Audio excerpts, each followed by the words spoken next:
আজকে হয়েছিল মোচার চপ। চলো প্রথমে দেখিয়ে দিই কেমন ক্রিস্পি হয়েছিল।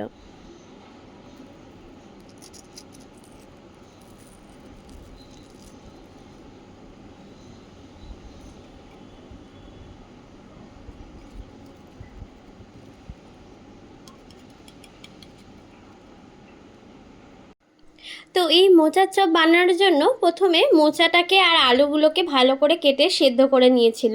আর এদিকে গোটা জিরে, গোটা ধনে, গোটা মৌরি, শুকনো লঙ্কা, এলাচ, দারচিনি, তেজপাতা সব কিছুকে একসাথে গরম তেলে ভেজে নিয়ে বেটে নিয়েছিল। তারপরে ওই সেদ্ধ করে রাখা আলু আর মোচাগুলোকে তেলের মধ্যে দিয়ে তার মধ্যে হলুদ গুঁড়ো, নুন, চিনি দিয়ে ভালো করে নেড়ে চেড়ে নিয়ে অনেকক্ষণ ধরে মশলাটাকে একটু তেলের মধ্যে কষিয়ে নিয়েছিল পুরোটাকে।